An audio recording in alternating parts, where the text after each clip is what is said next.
Hello, Deepspace hunters. I am Remy, professional hyperfixationist. I know this isn't my usual farming sim focused content, but listen, I'm not a hyperfixationist for nothing. I am notorious for having a different interest every other month, and with Valentine's Day right around the corner, as of the recording of this video, I don't know how long it'll take to edit it, I thought it would be nice to make a quick video about the most popular romance sim out right now, Love in Deepspace. Hi, Editing Remy here. I just wanted to drop a quick disclaimer before we proceed. I will not be showing anything explicit in this video for obvious reasons, but let it be known if you are under 18. I'm not your parent, I can't tell you what to do, but do not be deceived by the age rating on the App Store. You are not the target audience for this game. That being said, I was a teen once and read many things that I had no business reading, so do what you want. But there is content in this game that could make you uncomfortable, so just keep that in mind. Alright, back to the shenanigans. I've played many mobile otome games in my day. For those of you who haven't been entrenched in the world of dating sims prior to playing this one, an otome game is a story-based romance video game targeted towards women with a female protagonist as the player character. Now the word otome is Japanese and this is a Chinese game, so it's probably called something different in China. If you happen to know what the correct term is, let me know in the comments. I haven't been able to find anything. Getting back on track, I've played a number of free-to-play mobile games in my youth, and if you're not up to speed with gamer lingo in the free-to-play world, it just means that you can play the game for free, but anything cool like unique outfits or better items will be locked behind a paywall, among other things we'll get to later. Honestly, there's a reason why I moved away from playing them to mostly playing console otome games exclusively. Maybe I'll whip up a video about the older games at some point, but I don't want to make this one too long, so we'll just move on and get right into what I like about this game in particular. It's been a long time since a mobile game has captured my attention like this one has. I'm not a huge fan of gacha games, and while I really like this one, I still think it's insanely predatory. But Love in Deepspace has a surprising amount of content to offer, and the story's concept is really fascinating, at least so far. I don't play modern gacha games, so I can't speak on how similar or dissimilar to anything else it might be, but I'll just outline what I like about the gameplay real quick before we get into the lore and character analysis. I don't know how many of y'all have played or are playing the games released by Voltage Inc., but they pretty much dominated the mobile otome game scene back in the mid-2010s. We're not gonna get too deep into it, but just as an overview. You were given 5 tickets daily to read through the main story, and every so often you'd have missions that you needed to pass before you could continue in the story. In order to pass the missions, you had to get points through the battle mechanic, and usually that tied into the dress-up feature. Every accessory and outfit had a certain amount of points, and the more points your outfit had in total, the easier it was to win the battles. Some of those mechanics have carried over into Love in Deepspace, but for the most part it's a completely different experience to the games I grew up playing. Love in Deepspace, first of all, has incredible graphics. I'm sure I'm not the first person to compare the visuals to games like Final Fantasy, but considering that this is a mobile game, the graphics are mind-blowingly good. Especially on the iPad Pro. Are you seeing this? Already it stands out by being the first 3D otome game, but what surprises me is how much effort they actually put into the visuals. Not just the quality of how they look, but even the minor details when you're interacting with the characters.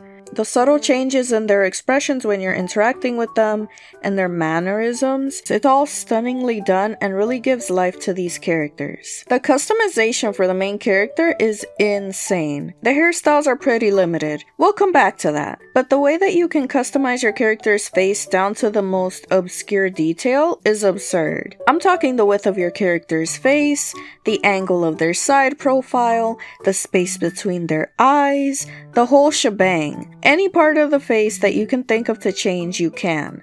Maybe this is not out of the ordinary for modern titles out in the market, but I wouldn't expect a mobile game, much less a free-to-play one like this one, to invest this heavily into this level of customization. That being said, you can't change your character's height or weight, which is a bummer. And do not get me started on the hair options. Actually, never mind. I will talk about it. In the year of our Lord 2025, and yes, I'm aware that the game was released last year. That really doesn't change much. Why is it that these companies still act like they've never seen curly hair before in their lives? You cannot tell me that in China, with a population of 1.4 billion people as of the recording of this video, that not one person in the entire country has naturally curly hair.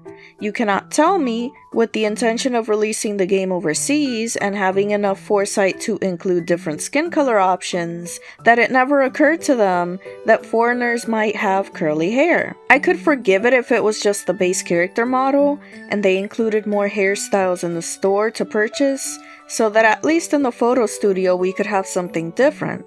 But as of yet, there's nothing. I know that their biggest consumer base is in China. They're always going to cater to them first and foremost. But it wouldn't kill them to have one or two curly hair options. Hopefully at some point, if I write it enough times in the surveys, we'll eventually get one.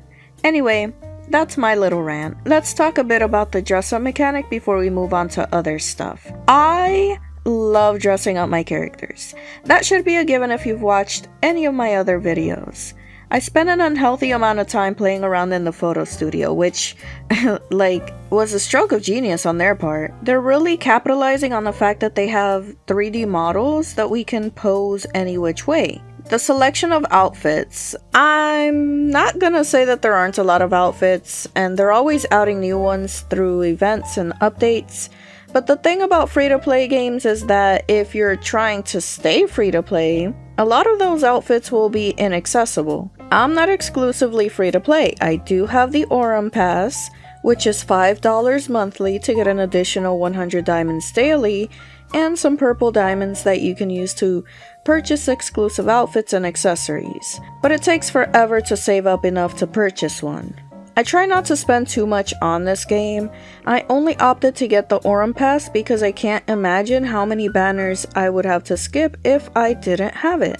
The dailies are so stingy, and the banners are rapid fire back to back, so it's hard to save up even for just your favorite character, even with the Aurum Pass boost. I unfortunately really like all of the characters, so it's taken all of my mental fortitude to be strict about how much I spend on this game. At most, if I can't get the card I want in a certain banner with the diamonds I've saved up, I'll buy some of the cheapest, and I mean cheapest, packs in the store. But honestly, it's pretty unforgiving if you're trying not to spend any money at all. You can't get any of the myth card outfits without using real money, so that sucks. If you're only using the Aurum Pass, you're gonna be saving up for months to get any of them.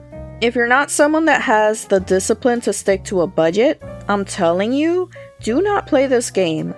The constant FOMO that you will experience is not to be underestimated. The fact that I'm still willing to play this game despite how predatory the gacha system is, should tell you how good it is. Besides the photo booth, which in and of itself can suck you in for hours, me being the biggest example of that. So you have other ways to spend time with the characters, like for example the mini games that you can play with them. I'm quite fond of collecting things, so the claw machine is definitely a favorite of mine. I do like the strategy of kitty cards, but even with the fast forward feature, I mostly skip the game, because I can't be bothered most days. Zane is merciless, and I'm not convinced he's not cheating. When the game first came out, it was a good way to pass the time, but I've grown bored of losing by now. I appreciate the fact that they increased how many chocolates you can earn weekly, because it used to be really hard to get enough chocolates to purchase anything from the chocolate shop. Again, very stingy. I should probably mention that I've had the game since launch, so I've actually seen all of the improvements that the game has had over the past year. I just didn't really play the main story or worry about the lore much until recently, hence this and future videos. What's kept me coming back to this game, grinding dailies for the past year, is really how non-committal the game is. Like I said, I've played free-to-play Otome games before, and how those typically work is that you have to commit to playing through the daily chapters daily. You couldn't save up your tickets. If you came back to the game 6 months later, you'd still be at the same spot. With Love and Deepspace, I can ignore the main story for however long I want, and when I'm finally ready to read through it, I can binge whatever's available at the moment in one go. The dailies don't take that long to get through either, so I can just spend 5 to 10 minutes quickly getting my diamonds, and then do something else with my day. It's an extremely flexible game. It's the main reason why I participate in the banners, even though I do not read through the cards as soon as I get them. I actually have a backlog of cards I'm hoping to get through in the next few weeks. In the older games I used to play, the banner story was only available for however long the banner ran, so I had no choice but to make time to play through them when they were available, or I'd never get to read them. But in Love and Deepspace, I can save the stories for when I want to play them. Even the little event stories that they have separate from the cards, you can actually go back and read them now. So you really get a lot of the freedom you'd have from playing a console Otome game, combined with the fact that you're constantly getting new scenarios with your favorite characters. All of this without even getting into the actual story and lore, which to my surprise is legitimately deep. The protagonist is what's called a Deepspace Hunter. This elite group of soldiers fight the monsters in this game called Wanderers. They spawn sporadically all across the earth and terrorize the humans. Some humans have superpowers called evil, and the main character's evil basically amplifies the evil of whoever she synchronizes with.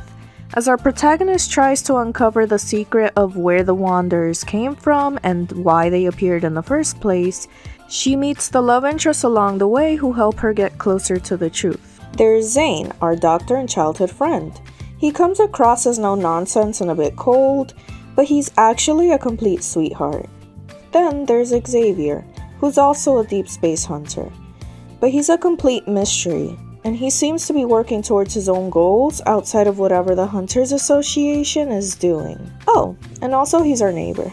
Next up is Raphael, a painter that has ties to the underground world for some reason. He's playful and a bit bratty, but it's hard to tell if he's putting on an act or not.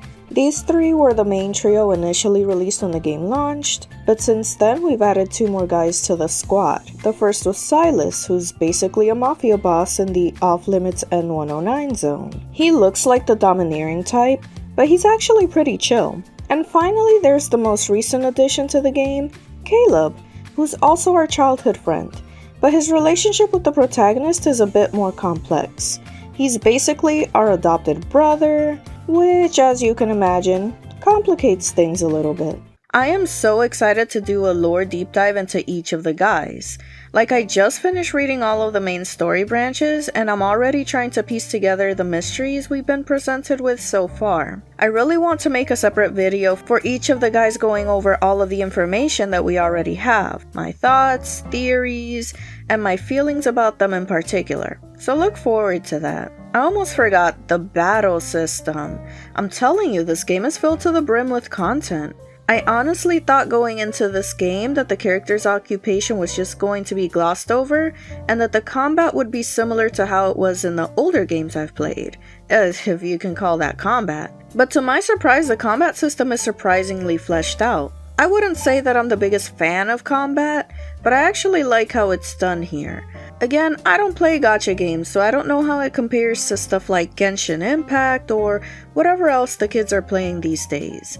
The Protocore system is pretty complex to me, and I do feel more incentivized to collect cards from the banners, not just for the stories but also to help me in battles. I really like having the different battle modes to play through, like Abyssal Chaos, the trials, and the contests, and I love trying to work out different strategies to win with the conditions that each mode requires.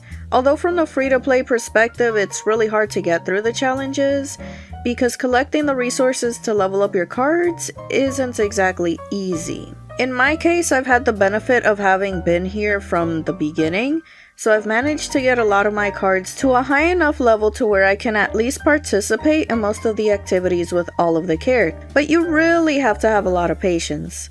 They're really stingy with the materials, like everything else. I don't really know what I'm doing as far as the combat is concerned. There's plenty of people who are more familiar with this particular aspect of the game, and they have tutorials out that can explain it in much more detail.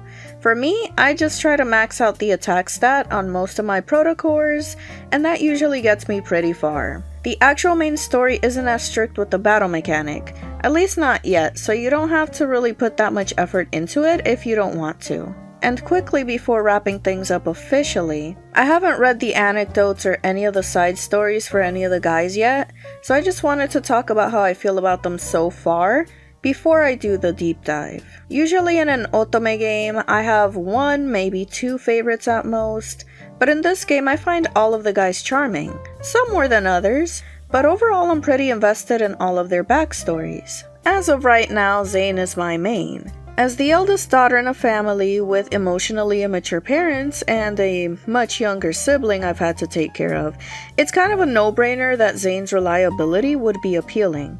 Up to this point, he comes off as the one with the least amount of emotional baggage, so his calming presence is really grounding. For the rest of the guys, I don't really rank them in a specific order. I really like Silas for similar reasons that I like Zane.